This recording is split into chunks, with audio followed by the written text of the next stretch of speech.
Reciban un cordial saludo de mi parte, mi nombre es Cristian Durán y en este video, continuando con la coordinación de protecciones, vamos a hablar sobre los contactores. Los contactores, así como los relés, los fusibles, son un dispositivo que forma parte de un sistema de protección. En este video vamos a hablar algunos aspectos generales de los contactores, cómo funcionan y algunos esquemas para, con el objetivo de que se tenga una visión general de este dispositivo.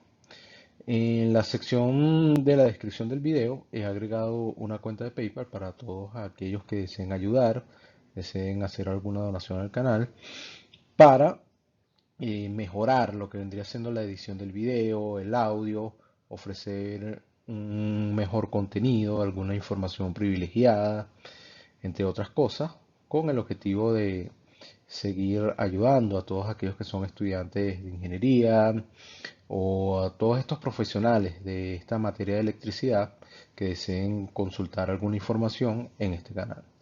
Sin más nada que decir, comenzamos con el video. Comenzamos con una definición de lo que es un contactor.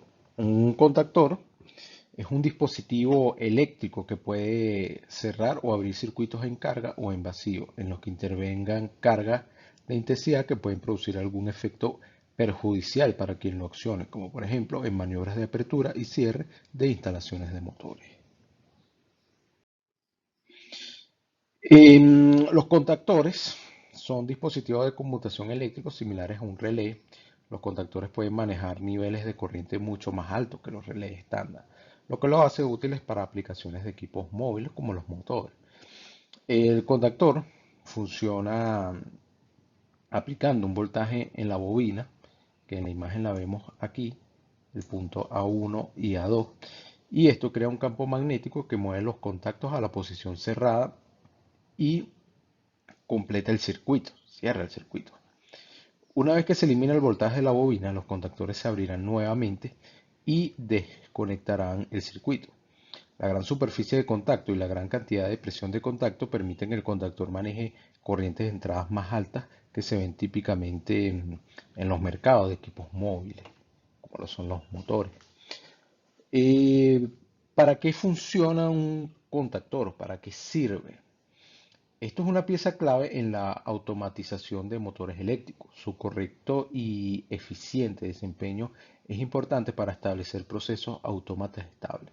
Los motores eléctricos están vinculados directamente con accionamientos, muchas veces cíclicos en diversas áreas. La importancia del beneficio de esta pieza en la industria es igual que la del controlador lógico programable, o mejor conocido como PLC.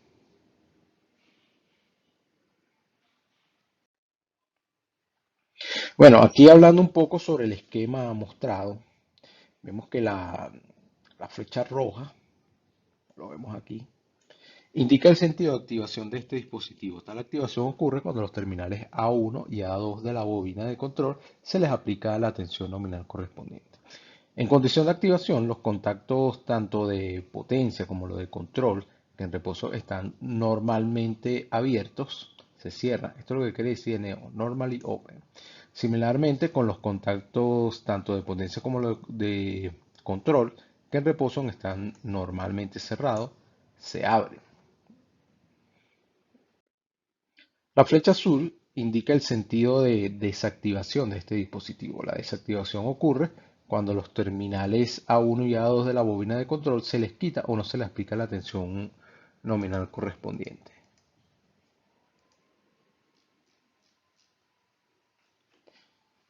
En condición de desactivación, los contactos tanto de potencia como de control vuelven a su posición de reposo. Aquí tenemos como un pequeño esquema, lo que es cómo funciona el contactor. La conexión eléctrica de los contactos de potencia del contactor forma parte del circuito de potencia de accionamiento eléctrico. Entonces tenemos una fuente de alimentación, la parte correspondiente al circuito de potencia, la función 1, 2 y 4. Hay un intercambio de señales de control y protección dentro del accionamiento. Esta parte corresponde al circuito de control, que es la función 3. Y hacia acá sale el flujo de potencia eléctrica. La conexión eléctrica de los contactos de control y la bobina de control forma parte del circuito del accionamiento eléctrico. Ahora aquí vemos una imagen de cómo lo usa un contactor en la vida real. Tenemos que todo esto son los contactos de potencia. Estos son normalmente abiertos, R y R'. Todos estos son normalmente abiertos. Y estos contactos que están aquí son los de control. Entonces aquí podemos hacer una semejanza entre este esquema. Aquí vemos todos estos contactos y aquí vemos cómo se refleja en un contactor en la vida real. Claro, los diseños dependen de la cantidad de contactos que tengan. Pueden haber de 4, de 8, entre otros. Aquí como lo vemos, aquí vemos uno de 3 contactos normalmente abiertos y 4 contactos de control, los cuales 2 son normalmente abiertos y 2 son normalmente cerrados. Mientras que aquí tenemos uno de 8 contactos, de los cuales 4 son normalmente abiertos y 4 son normalmente cerrados. Aquí tenemos un contactor desarmado. Aquí vemos este resorte. Aquí lo tenemos. Y entonces cuando se aplica la bobina de control, su tensión nominal, la estructura magnética móvil se mueve hacia la fija, venciendo la acción del resorte antagonista, el resorte que vemos en la imagen.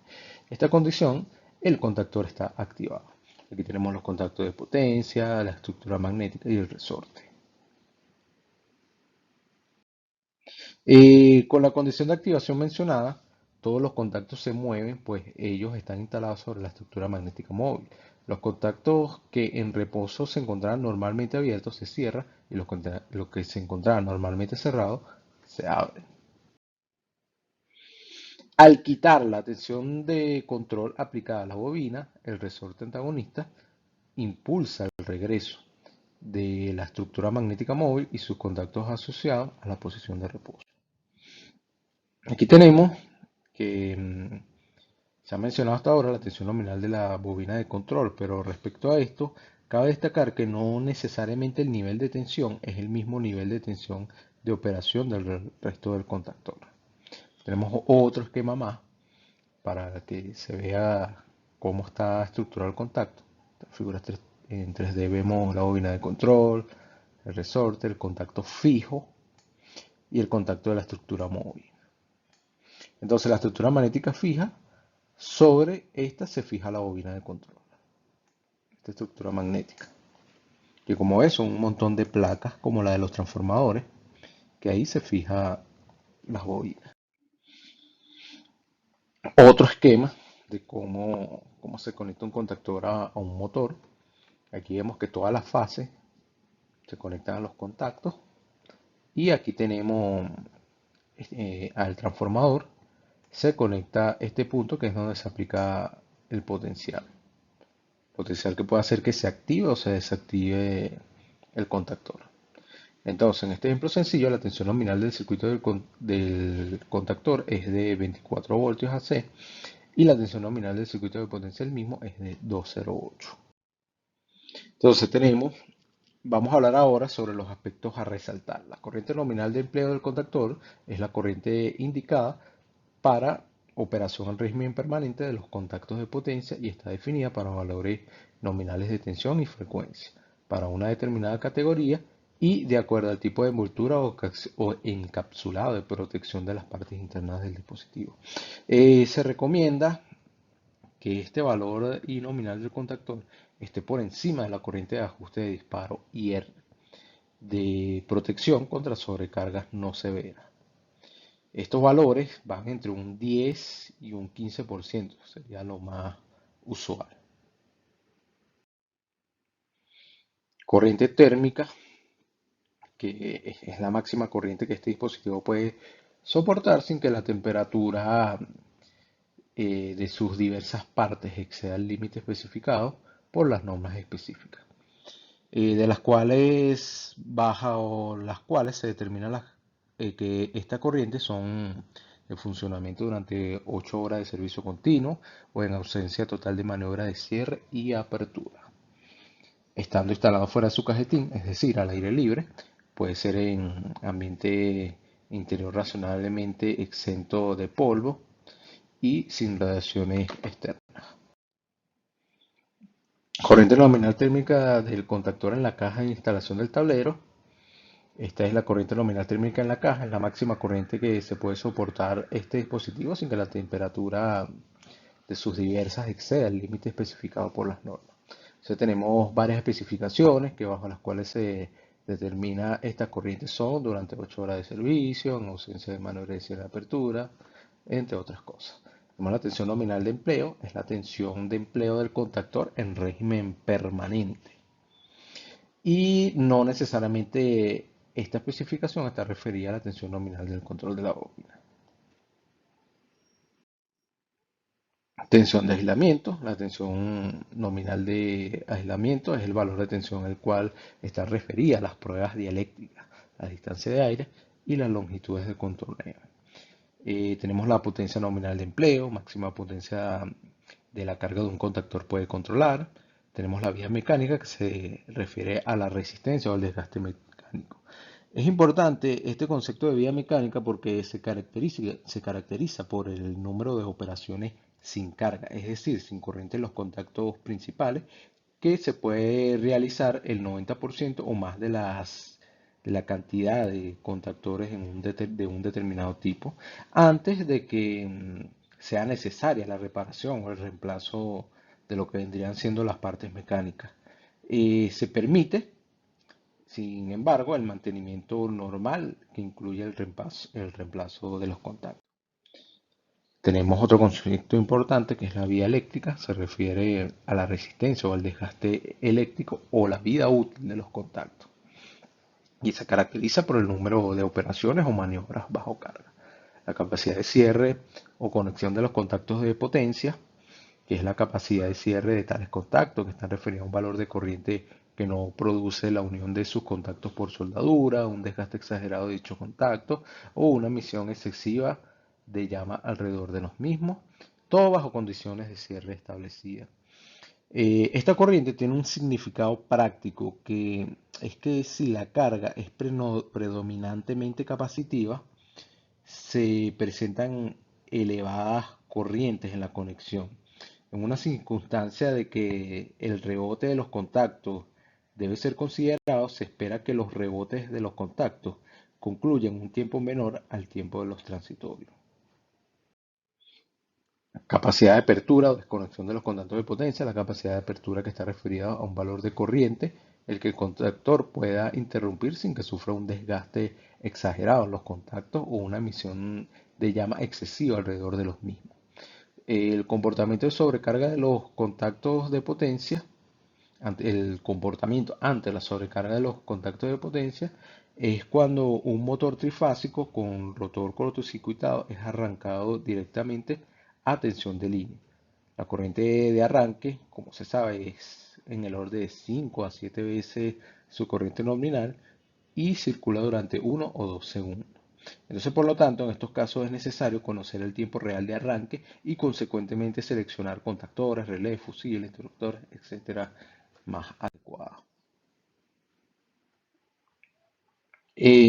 Resistencia ante las vibraciones. Cuando se aplica una fuente de vibración en la base del montaje de los contactores, los contactos de estos elementos pueden abrirse. Entonces, por consiguiente, para preverse todos los medios posibles para evitar estas vibraciones, la aceleración de la vibración G es 0.002 por 2 veces la frecuencia por la amplitud pico a pico en mm. Consumo de potencia de los contactores. Cuando se calcula la elevación de la temperatura en el interior de un tablero eléctrico, se debe considerar el consumo de potencia de los dispositivos que se encuentran en su interior. Entonces aquí tenemos una la tabla que podría utilizarse como referencia, donde vemos más o menos el consumo de potencia, dependiendo de la cantidad de polos, bobinas, etc. La resistencia de contacto de los contactores de potencia en medida que durante el ensayo de vida eléctrica del contactor entre el terminal de entrada y el terminal de salida, luego de 50.000 maniobras, también es importante el consumo de potencia total, pérdida interna total del contactor, representa el consumo de potencia de los tres polos cuando por ellos circula la corriente nominal de empleo más el consumo de la bobina. Entonces vemos que todos estos consumos son muy importantes para lo que es el número de operaciones o las pruebas que se le hacen a los contactores. Aquí tenemos otro que la potencia consumida por un arrancador indica la suma de las pérdidas del contactor y su RTSC asociado cuando a través de ellos circula la corriente nominal de empleo indicada en la tabla. Aquí tenemos otros aspectos importantes a resaltar en la vida útil. Es importante destacar que los fabricantes establecen las categorías de servicio o empleo para los contactores que indican su uso más adecuado de acuerdo a las variables que hemos indicado anteriormente. Entonces, algunos aspectos importantes es que el desgaste de los contactores de potencia depende de la corriente desconectada, el factor de potencia de la carga manipulada y controlada por el contactor, la frecuencia de maniobras, clase del servicio, el número de estas, etcétera.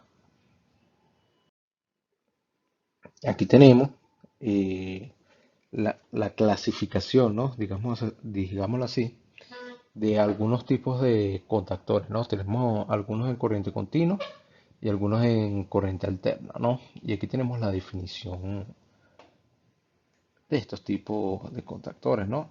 Entonces aquí tienen la aplicación característica. Esta tabla es muy importante. Quien le interese puede pausar el video y ver o tomar nota de estas clasificaciones. Por ejemplo, tenemos que la C1 es para cargas no inductivas o ligeramente inductivas, como hornos o resistencia. Y en corriente continua, los DC2 sirven para arranque de motores con excitación en derivación, desconexiones de motores durante marcha, DC3 arranque con excitación en derivación, inversión, marcha, impulso. Y es importante en este punto que por inversión de marcha se entiende la inversión muy rápida en el sentido de rotación del motor cuando éste aún está en marcha. Por marcha de impulso se entiende conectar el motor a una o respectivas veces por periodos cortos para obtener pequeños movimientos del mecanismo accionado. Em, la norma IEC deja sujeto a indicaciones del fabricante la aplicación de los contactores a la interrupción de los circuitos rotóricos, de capacitores o de lámparas de filamento. O sea, todo esto también se sugiere que en las hojas de datos de los contactores, según los fabricantes, se establezca lo que es el empleo o la aplicación característica del contactor usado. Aquí tenemos un diagrama de vida útil de los contactores. Entonces, lo que son los contactos de potencia, ¿no? Entonces tenemos que para este número de maniobras y para esta cantidad de corriente, entonces aquí vemos cuál serían más o menos los contactores adecuados que se podrían utilizar, ¿no? Ya que por lo menos para esta cantidad de corriente y para este número de operaciones no sería adecuado utilizar este modelo de contactor. Categoría o empleo de los servicios. La norma IEC considera diferentes categorías de empleo de acuerdo a los diferentes tipos de carga. Las cargas imponen corrientes de cierre y apertura en servicio normal y ocasional. En las tablas 1.A, 1.B y 1.C se presentan las diferentes categorías mencionadas. No es necesario especificar separadamente las corrientes de cierre y apertura para el servicio normal u ocasional, ya que estas dependen directamente de la categoría de empleo, tal como se indica en la tabla 2. Entonces aquí vamos a ver las tablas, pero también es importante destacar que la norma IEC deja sujeto a indicaciones del fabricante la aplicación de los contactores en la interrupción de circuito. Entonces aquí tenemos, según la categoría del servicio, en corriente alterna, Tenemos las aplicaciones para cargas no inductivas o ligeramente. Tenemos esta categoría, tenemos estas clasificaciones de categoría. Cargas no inductivas, ligeramente no inductivas, hornos, etcétera. Pero todo esto está sujeto a las aplicaciones que pueda establecer el fabricante. Tenemos aquí, pego esto porque todo esto puede servir como diferencia, como referencia.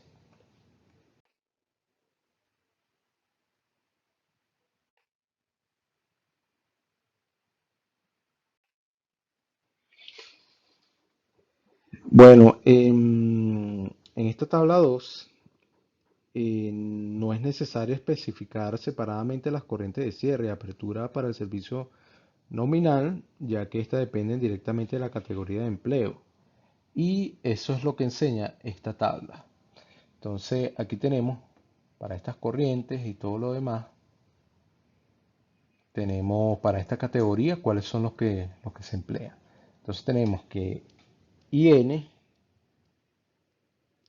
IN es la corriente nominal de empleo, U es la tensión antes del cierre, UE igual a BN, que es la tensión nominal de empleo, UR tensión de restablecimiento y corriente a abrir. Y C, corriente a cerrar. En corriente alterna, las condiciones de cierre están expresadas en valores eficaces, pero se entiende que el valor de cresta de la corriente asimétrica corresponde al factor de potencia del circuito, que puede tener un valor mayor. Tenemos la tolerancia, que es el coseno, más o menos 0.05, tolerancia para LR, con un mínimo de 800 amperios, con un mínimo de 1000 amperios para I e IC. Y estas condiciones rigen para la determinación de la vía eléctrica del contactor. Entonces, dejo la tabla aquí como referencia.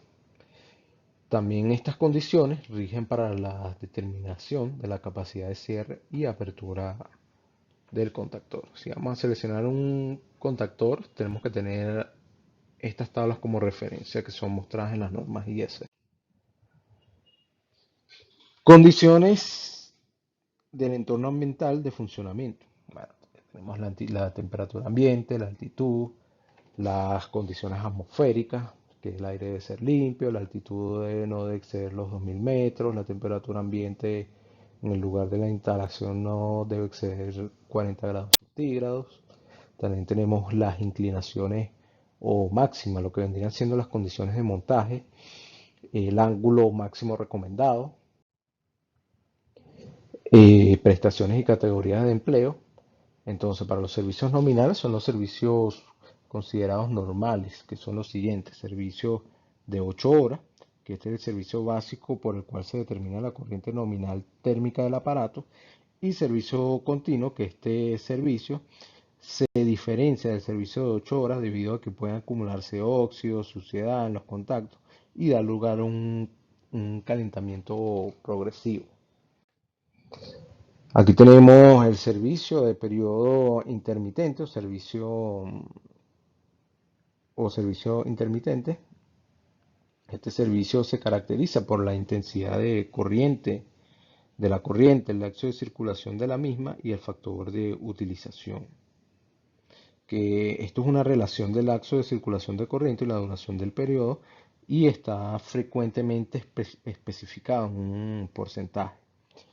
Servicio temporal, que es el servicio en el cual los contactos de potencia permanecen cerrados por periodos de duración insuficientemente largos como para que el contactor llegue al equilibrio térmico, siendo los intervalos sin corriente entre los de carga suficientemente largos como para que el contactor llegue a la temperatura del medio refrigerante. Este procedimiento sugerido para determinar el modelo o especificaciones. Esto sea un poco más complejo, pero aquí vamos a mencionar de una manera resumida de cómo se podría, ¿no? Se podría determinar un modelo o algunas especificaciones de los contactores. Se diseña el accionamiento eléctrico que satisfaga plena y adecuadamente el funcionamiento de la maquinaria o sistema controlado. A este respecto, o a este punto, se pueden utilizar herramientas de software, ¿no? Y estas herramientas de simulación permiten simular y verificar solamente las secuencias operativas de los circuitos diseñados. Más, estas herramientas no garantizan la adecuada especificación de los dispositivos seleccionados al sistema o maquinaria controlada. Segundo paso, se fija o se registra el número de contactos de potencia y control y su conducción en reposo. Esto es de acuerdo a las necesidades o requerimientos del accionamiento eléctrico diseñado. Se fija y se registra la tensión nominal en los circuitos de potencia y de control. Esto de acuerdo a las necesidades o requerimientos del accionamiento diseñado, la red que alimentará o la misma maquinaria del sistema. Se determina, se fija o se registra la corriente nominal en régimen permanente, tanto del circuito de control como de potencia. Se determina la corriente de arranque de la carga a alimentar. Esto es considerado siempre el tipo, considerando el tipo de carga, si es un motor y el accionamiento mismo. Por ejemplo, un accionamiento con arranque directo circula más corriente que un accionamiento de arranque en estrella o en delta.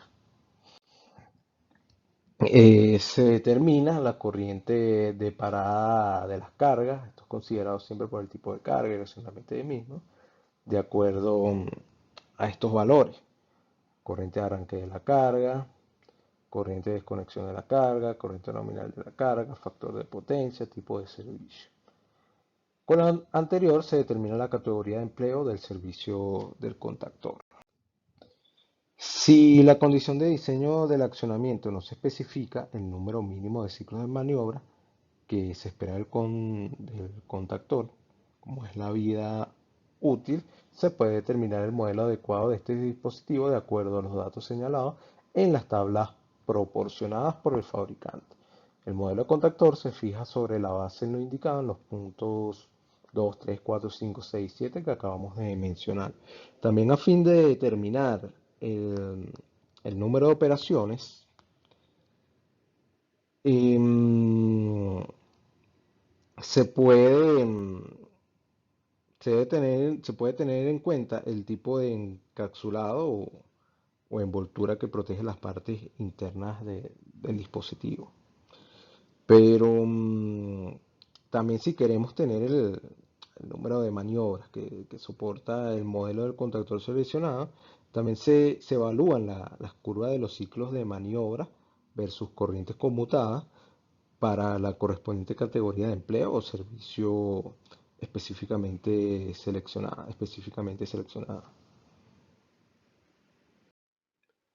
Si la condición de diseño de accionamiento no se especifica, el número mínimo de ciclos de maniobras, se determina el modelo de acuerdo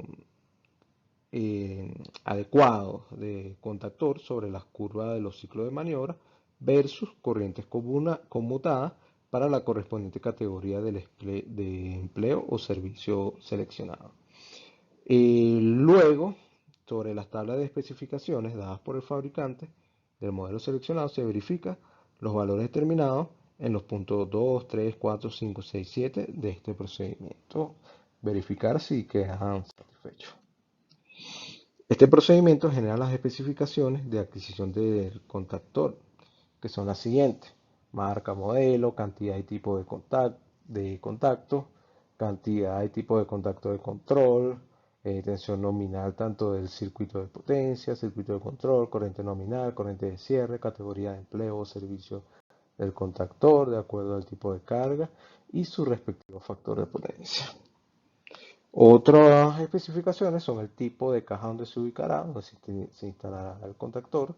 Hay que considerar el número total de contactores que constituye todo el accionamiento, características en torno al medio ambiente como la humedad, presencia de polvo, nivel de corrosión, presencia de gases explosivos, entre otros. Con esto finalizamos este video